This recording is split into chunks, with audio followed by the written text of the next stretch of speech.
ಭಾಳಷ್ಟು ಚರ್ಚೆಯನ್ನು ಮಾಡ್ತಿದ್ದಾರೆ. ಒಟ್ಟಾರೆ ರಾಮನ ಮಂಟ ಹನುಮನ ಸ್ಥಳದ ಅಭಿವೃದ್ಧಿ ಬಗ್ಗೆ ಕೂಡ ಚರ್ಚೆ ಆಗ್ತಿದೆ. ಬನ್ನಿ, ಬ್ರೇಕ್ನ ನಂತರ ಮತ್ತೆ ಜನಮನ ಕಾರ್ಯಕ್ರಮಕ್ಕೆ ಸ್ವಾಗತ. ಪರಣ ಮುನವಳ್ಳಿಯರೇ, ಅಭಿವೃದ್ಧಿ ಬಗ್ಗೆ ಚರ್ಚೆ ಆಗ್ತಿರುವಂಥದ್ದು. ತಾವು 2 ಬಾರಿ ಶಾಸಕರಾಗಿದ್ರಿ, ತಮ್ಮ ಮಗನು ಕೂಡ ಜಿಲ್ಲಾ ಪಂಚಾಯತ್ ಮೆಂಬರ್ ಆಗಿದ್ರು ಅನ್ಸುತ್ತೆ, ಇಲ್ಲ ಪ್ರಯತ್ನ ಮಾಡ್ತಿದ್ದಾರೆ ಅನ್ಸುತ್ತೆ ಮೇ ಬಿ.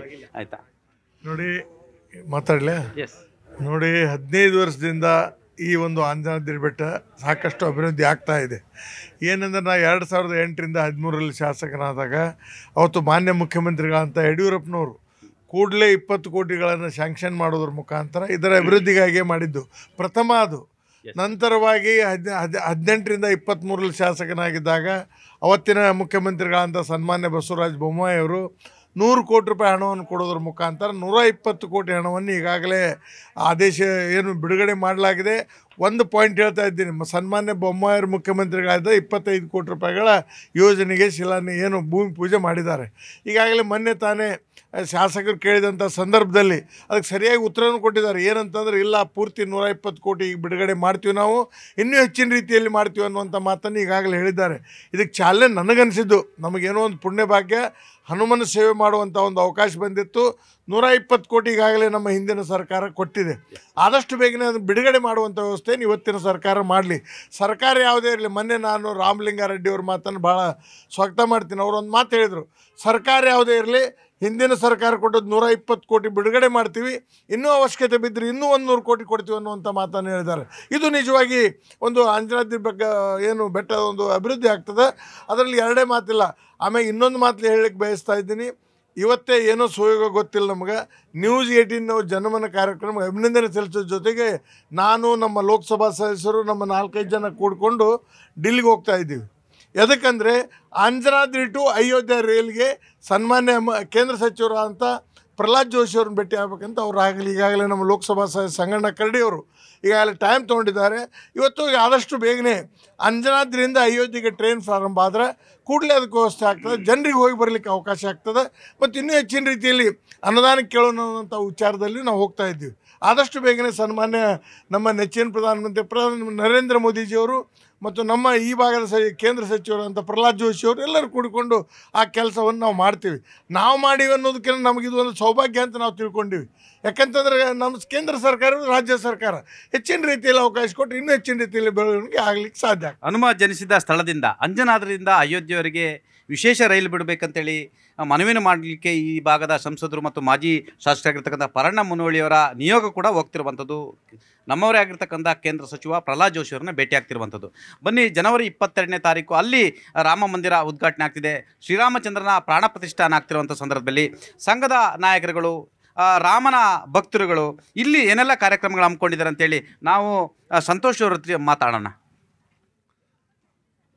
ತಮಗೆಲ್ಲರಿಗೂ ಗೊತ್ತಿದ್ದ ಹಾಗೆ ಇಡೀ ಭಾರತದಲ್ಲಿರ್ತಕ್ಕಂಥ ಎಲ್ಲ ದೇವಾಲಯಗಳಲ್ಲಿ 22ನೇ ತಾರೀಕು ಆ ಪ್ರತಿಷ್ಠಾಪನೆಯ ಸಮಯದಲ್ಲಿ ಇಡೀ ದಿವಸ ಪೂಜಾ, ಭಜನೆ, ಅಭಿಷೇಕಗಳು ಆಗಬೇಕು, ಶ್ರೀರಾಮನ ಪಠನೆ ಆಗಬೇಕು ಮತ್ತು ಹನುಮಾನ್ ಚಾಲಿಸ ಪಠನೆ ಆಗಬೇಕಂತೇಳಿ ಈಗಾಗಲೇ ಕರೆ ಕೊಟ್ಟಿದೆ.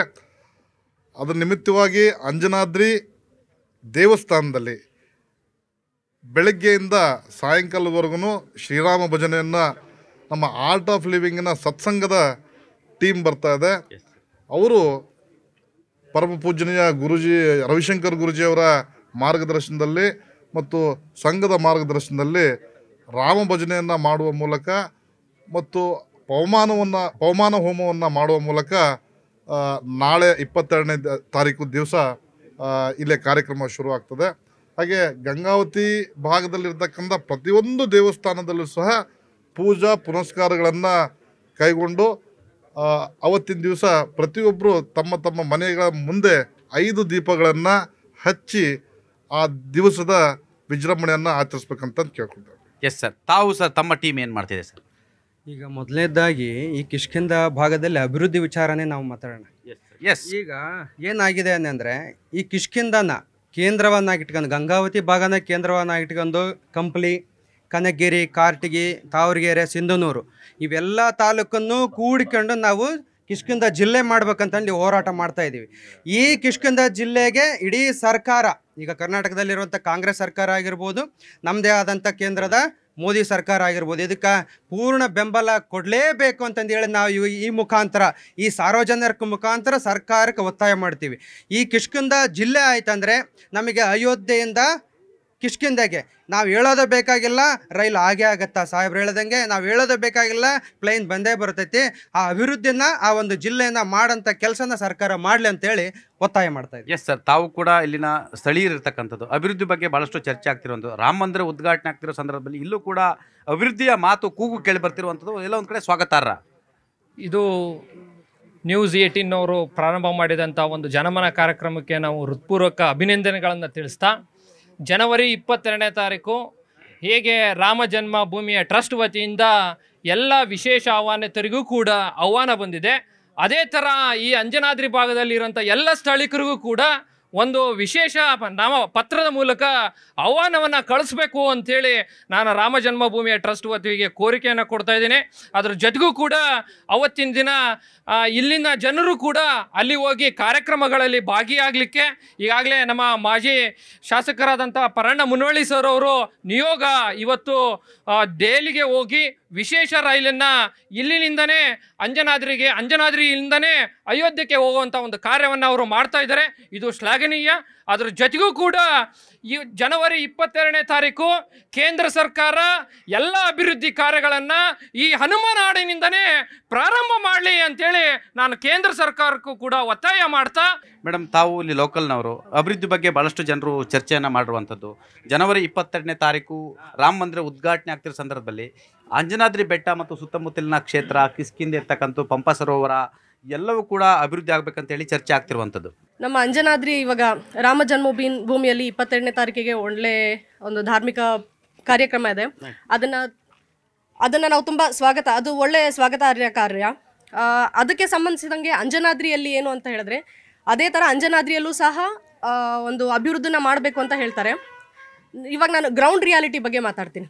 ಜಸ್ಟ್ ಲಾಸ್ಟ್ ಸ್ಯಾಟರ್ಡೇ ಮತ್ತು ಸಂಡೇ ನಮ್ಮ ಎರಡೂ ತಂಡಗಳಿಂದ ನಾವು ಅಂಜನಾದ್ರಿ ಒಂದು ಕ್ಲೀನಪ್ ಡ್ರೈವ್ ಅಂತ ಮಾಡಿದ್ವಿ. ಹನುಮಮಾಲ ವಿಸರ್ಜನೆ ಆದಮೇಲೆ ಒಂದು ತುಂಬ ದೊಡ್ಡ ಮಟ್ಟದಲ್ಲಿ ಅಲ್ಲೆಲ್ಲ ಮಾಲೆಗಳಾಗಿರ್ಬೋದು, ಇಲ್ಲ ವಿಸರ್ಜನೆ ಮಾಡಿರೋಂಥ ಬಟ್ಟೆಗಳಾಗಿರ್ಬೋದು, ಬಾಟ್ಲುಗಳಾಗಿರ್ಬೋದು ಎಲ್ಲದನ್ನೂ ಎಸೆದಿದ್ರು ಅಂಜನಾದ್ರಿ ಬೆಟ್ಟದಲ್ಲಿ.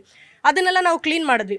ಅಲ್ಲಿ ಕ್ಲೀನ್ ಮಾಡ್ಬೇಕಾದ್ರೆ, ದಾರಿಯಲ್ಲಿ ಬರ್ಬೇಕಾದ್ರೆ ನಾವು ಜನರಿಗೆ ಹೇಳ್ತಾ ಇದ್ವಿ, ದಯವಿಟ್ಟು ಪ್ಲಾಸ್ಟಿಕ್ ಬಾಟ್ಲ್ ಯಾರು ಅಲ್ಲಿ ಇಲ್ಲಿ ಹಾಕಬೇಡ್ರಿ, ಪ್ಲಾಸ್ಟಿಕ್ ಗ್ಲಾಸಸ್ ಎಲ್ಲೂ ಹಾಕಬೇಡಿ ಅಂತ. ಆವಾಗ ಕೆಲವೊಬ್ರು ಬೆಂಗಳೂರಿಂದ ಬಂದಿರೋಂಥವ್ರು, ಆಂಧ್ರದಿಂದ ಬಂದಿರೋಂಥವ್ರು, ಅವ್ರದ್ದೊಂದು ಮಾತೇನು ಅಂದರೆ, ನೀವಿಲ್ಲಿ ಕುಡಿಯೋ ನೀರಿನ ವ್ಯವಸ್ಥೆ ಮಾಡಿಕೊಡಿ, ನಾವು ಬಾಟ್ಲು ತೊಗೊಂಡು ಬಂದು ಇಲ್ಲಿ ಎಸೆಯೋದಿಲ್ಲ. ನೀವಿಲ್ಲಿ ಡಸ್ಟ್ಬಿನ್ನ ಇಡಿ, ನಾವಿಲ್ಲಿ ಪ್ಲಾಸ್ಟಿಕ್ ಗ್ಲಾಸಸ್ನ ಅಲ್ಲಿ ಇಲ್ಲಿ ಎಸೆಯೋದಿಲ್ಲ ಅಂತ. ಇವಾಗ ನಾವು ರೋಪ್ವೇ ಮಾಡ್ತೀವಿ, ಕಮರ್ಷಿಯಲೈಸ್ ಮಾಡ್ತೀವಿ ಅಂತ ಅನ್ನೋದು ಎಲ್ಲದನ್ನು we are very happy about it. But what are we doing about the basic ground rules? Basic ground rules ಏನು ಬೇಕು? ಕುಡಿಯೋ ನೀರಿನ ವ್ಯವಸ್ಥೆ ಇಲ್ಲ, ಪಾರ್ಕಿಂಗ್ ವ್ಯವಸ್ಥೆ ಇದೆ, ಅದು ತುಂಬ ಒಳ್ಳೆಯದು. ಮೇಲ್ಗಡೆ ಸೂರು, ಇವಾಗ ಜನ ಇಷ್ಟೆಲ್ಲ ಬೆಟ್ಟ ಹತ್ಕೊಂಡು ಮೇಲೆ ಹೋಗ್ತಾರೆ, ಅಲ್ಲಿ ಹೋದಾಗ ಅವರಿಗೆ ಒಂದು ನೆರಳಿಗೆ ಬೇಕಾಗಿರುವಂತಹ ನಾವು ಏನು ವ್ಯವಸ್ಥೆ ಮಾಡಿಕೊಟ್ಟಿದ್ದೀವಿ. ದೂರದಿಂದ ಜನ ಬಂದಿರ್ತಾರೆ. ಈ ಇತ್ತೀಚೆಗಂತೂ ಇವಾಗ ನವಂಬರ್ ಡಿಸೆಂಬರ್ ತಿಂಗಳು, ಜನವರಿ ತಿಂಗಳಲ್ಲಿ ಶಾಲಾ ಮಕ್ಕಳುಗಳು ತುಂಬ ಜನ ಬರ್ತಾ ಇದ್ದಾರೆ. ಆ ಶಾಲಾ ಮಕ್ಕಳುಗಳು ಸುಸ್ತಾಗಿ ಇಲ್ಲಿಂದ ಅಲ್ಲಿ ಹತ್ಕೊಂಡು ಹೋಗಿರ್ತಾರೆ. ಅವರಿಗೆ ನಾವಲ್ಲಿ ಏನು ವ್ಯವಸ್ಥೆ ಕಲ್ಪಿಸ್ಕೊಡ್ತಾ ಇದ್ವಿ? ಇದನ್ನೆಲ್ಲ ನಾವು ಬೇಸಿಕ್ ನೀಡ್ಸ್ ಏನಿದೆ ಅಂಜನಾದ್ರಿ ಬೆಟ್ಟದ ಸುತ್ತಮುತ್ತ, ಇದನ್ನು ನಾವು ಗಮನ ಕೊಟ್ವಿ ಅಂತ ಹೇಳಿದ್ರೆ ಓವರ್ ಆಲ್ ಡೆವಲಪ್ಮೆಂಟ್ ಡೆಫಿನೆಟ್ಲಿ ಆಗೇ ಆಗುತ್ತೆ. ಒಟ್ಟಾರೆ ರಾಮ ಮಂದಿರ ಉದ್ಘಾಟನೆ ಆಗ್ತಿರುವಂತಹ ಸಂದರ್ಭದಲ್ಲಿ ನ್ಯೂಸ್ 18 ಕನ್ನಡ ಜನಮನ ಹನುಮನ ಜನ್ಮಸ್ಥಳ ಕಿಷ್ಕಿಂಧೆಯಲ್ಲಿ ಮಾಡಿದ್ವಿ, ಪಂಪ ಸರೋವರದಲ್ಲಿ ಮಾಡಿದ್ವಿ, ಶಬರಿ ತಪಸ್ಸು ಮಾಡಿದ ಸ್ಥಳದಲ್ಲಿ ಮಾಡಿದ್ವಿ, ಶ್ರೀರಾಮಚಂದ್ರ ರಾಮನ ಹನುಮನನ್ನ ಮೊದಲ ಬಾರಿ ಸಂಧಿಸಿದ ಸ್ಥಳದಲ್ಲಿ ನಾವಿದ್ದೀವಿ. ಅನೇಕರು ತಮ್ಮ ತಮ್ಮ ಅಭಿಪ್ರಾಯವನ್ನು ವ್ಯಕ್ತಪಡಿಸಿದ್ರು, ಜೊತೆಗೆ ಅಭಿವೃದ್ಧಿಯ ವಿಚಾರವನ್ನು ಕೂಡ ಮುನ್ನೆಲೆಗೆ ತಂದರು. ಸರ್ಕಾರಗಳ ಜವಾಬ್ದಾರಿಯನ್ನು ಕೂಡ ಹೇಳಿರುವಂಥದ್ದು. ಅಂಜನಾದ್ರಿಯಿಂದ ಅಯೋಧ್ಯೆಯವರಿಗೆ ವಿಶೇಷ ರೈಲು ಸಂಚಾರದ ಪ್ರಸ್ತಾಪವನ್ನು ಕೂಡ ಮುಂದಿಟ್ಟರು. ಒಟ್ಟಾರೆ ರಾಮ ಮಂದಿರ ಉದ್ಘಾಟನೆ ಆಗ್ತಿರೋ ಸಂದರ್ಭದಲ್ಲಿ ಅಲ್ಲಿ ಹೇಗೆ ಅಭಿವೃದ್ಧಿ ಆಗಿದೆ, ಹಾಗಾಗಿ ಇಲ್ಲೂ ಕೂಡ ಸರ್ಕಾರಗಳು ಇಚ್ಛಾಶಕ್ತಿಯಿಂದ ಅಭಿವೃದ್ಧಿಯನ್ನು ಮಾಡಿದರೆ ಎಲ್ಲ ಒಂದು ಕಡೆ ಇದು ಒಂದು ಪ್ರವಾಸಿ ತಾಣವಾಗಲಿದೆ. ಆ ಮುಖಾಂತರ ಸರ್ಕಾರಕ್ಕೂ ಕೂಡ ಇದರಿಂದ ಆದಾಯ ಬರ್ತಿರ್ತಕ್ಕಂಥದ್ದು. ಅಭಿವೃದ್ಧಿ ಅನ್ನೋದು ಸರ್ಕಾರದ ಹೊರತುಪಡಿಸಿ ಸಂಘ ಸಂಸ್ಥೆಗಳು ಮತ್ತು ಎಲ್ಲರ ಜವಾಬ್ದಾರಿ ಕೂಡ ಅನ್ನೋ ಮುಖಾಂತರ ಈ ವಾರದ ಜನಮನವನ್ನು ನಾವು ಮುಕ್ತಾಯಗೊಳಿಸ್ತಿದ್ವಿ.